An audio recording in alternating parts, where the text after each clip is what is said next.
오늘 함께 큐티할 본문 고린도전서 6장 1절에서 11절까지의 말씀입니다. 너희 중에 누가 다른 이와 더불어 다툼이 있는데 구태여 불의한 자들 앞에서 고발하고 성도 앞에서 하지 아니하느냐. 성도가 세상을 판단할 것을 너희가 알지 못하느냐. 세상도 너희에게 판단을 받겠거든 지극히 작은 일 판단하기를 감당하지 못하겠느냐. 우리가 천사를 판단할 것을 너희가 알지 못하느냐. 그러하거든 하물며 세상 일이랴.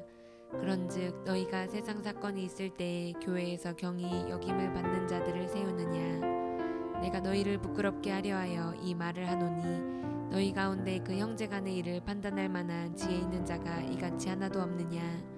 형제가 형제와 더불어 고발할 뿐더러 믿지 아니하는 자들 앞에서 하느냐.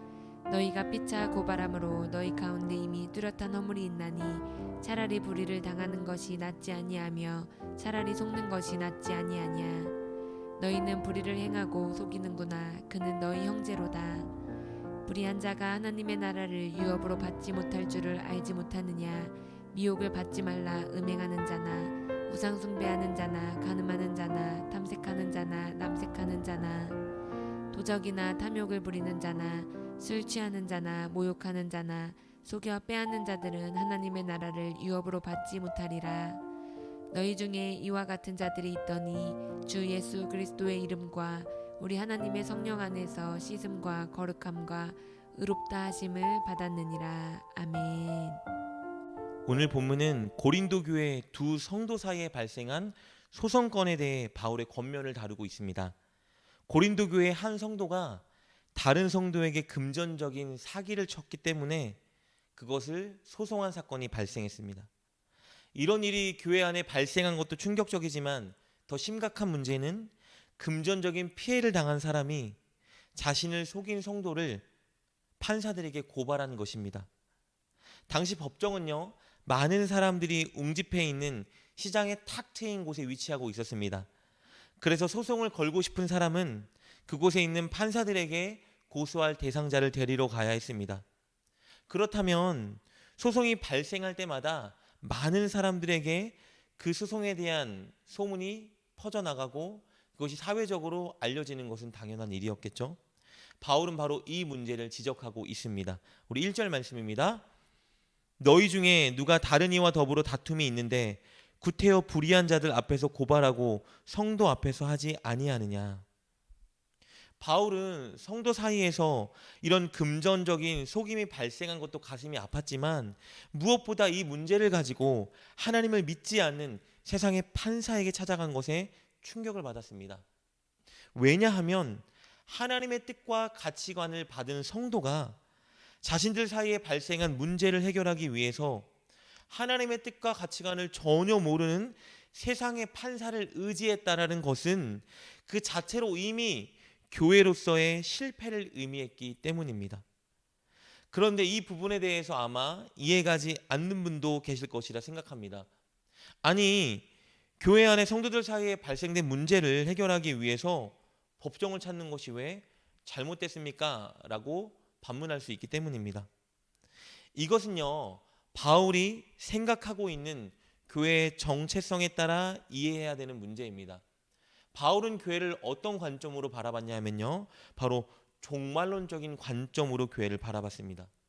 이 종말론적인 관점이라는 말이 조금 어려울 수 있는데요, 이 말은 하나님께서 교회는 마지막 때에 이런 곳이고 이런 사명을 감당해야 되는 곳이야 라고 가르쳐 주시고 약속해 주신 그 말씀대로 교회를 바라보는 관점을 종말론적인 관점이라고 말합니다.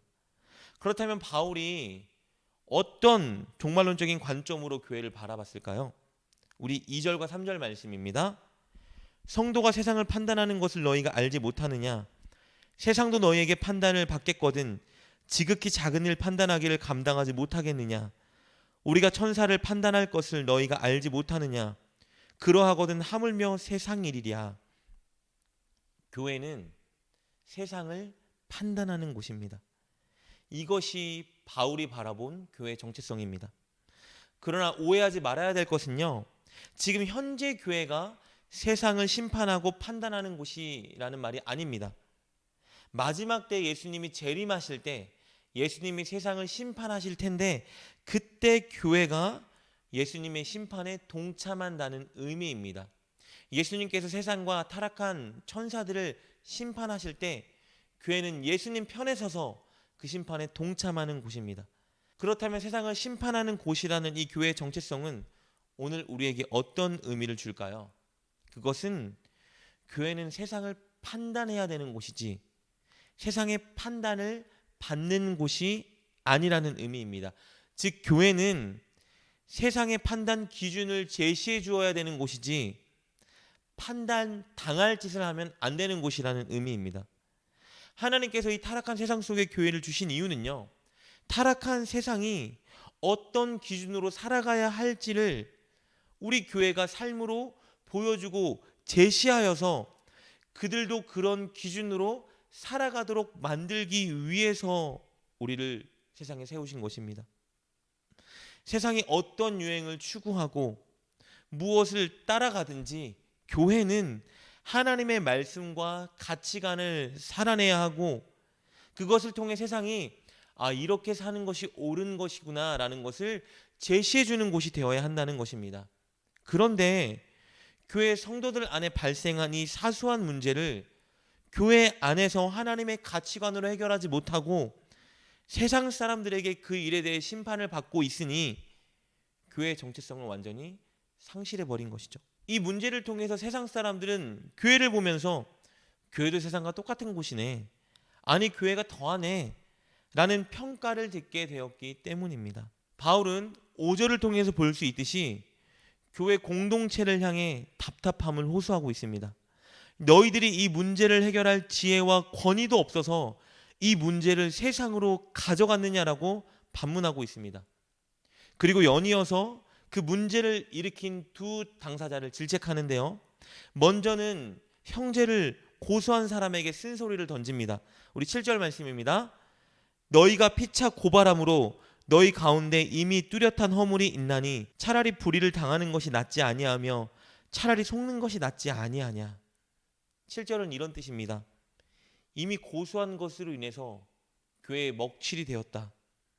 개인적으로 손해가 있고 억울했을지라도 차라리 고소하지 않고 불의를 당하고 속는 것이 낫지 않았겠느냐. 왜냐하면 하나님은 교회 안에서 선으로 악을 이기는 것이 지금 당장은 손해보는 것 같아도 결국은 진짜 그것이 이기는 것이고 또 그렇게 할 때 하나님의 보상이 그에게 주어지기 때문입니다.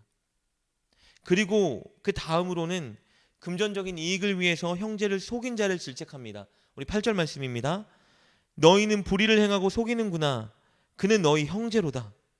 8절은 이런 뜻이겠죠. 너가 형제를 속이고 그에게 불의를 행하는구나. 어찌 형제에게 그럴 수 있냐? 라고 질책하고 있는 것입니다. 그리고 이어서 바울은요. 9절 10절을 통해서 이제 교회 전체를 향해 경고합니다. 죄를 지어도 마지막 구원에 아무런 영향이 없을 것이라 착각해서는 안 된다고 권면하고 있습니다. 예수님을 믿어 구원을 받았다 말하면서 계속 죄를 짓고 사람들을 속여 피해를 주는 자는 반드시 하나님 나라를 유업으로 얻지 못한다 경고하고 있는 것입니다. 이 경고를 통해서 교회 모든 사람들은 형제를 속이거나 형제에게 피해를 주면 안 된다는 것을 경고하고 있는 것입니다. 그리고 끝으로 바울은 성도들에게 다시 한번 교회가 어떤 곳인지 교회의 정체성을 말해줍니다. 11절 말씀입니다. 너희 중에 이와 같은 자들이 있더니 주 예수 그리스도의 이름과 우리 하나님의 성령 안에서 씻음과 거룩함과 의롭다 하심을 받았느니라. 고린도 교회 성도들은요. 예전에 죄를 짓고 불의를 행하는 자들이었습니다. 그러나 이제 그들은 예수님의 보혈로 모든 죄를 씻김 받은 자들이고 성령 안에서 거룩하고 의로워진 존재입니다. 이 정체성을 바울이 그들에게 말해주고 있습니다. 그리고 하고 싶은 말은 이것이죠.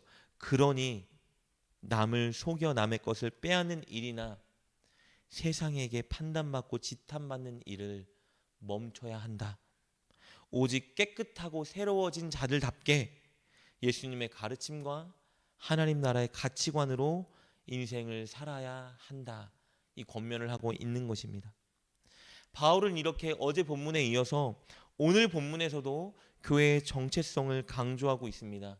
교회는 깨끗해지고 거룩해지고 의로워진 공동체입니다.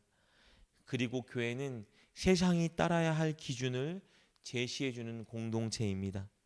그렇기에 우리는 먼저 교회 안에서 서로 정직하고 진실되게 서로를 대하고 용서하고 섬김으로 서로의 화합을 위해 애써야 합니다.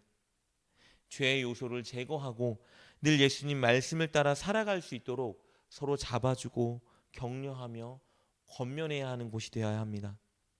우리 모두가 그렇게 할 때 교회는 교회가 될 것이고 세상에 살아가야 되는 기준점을 제시해주는 곳이 될 것입니다.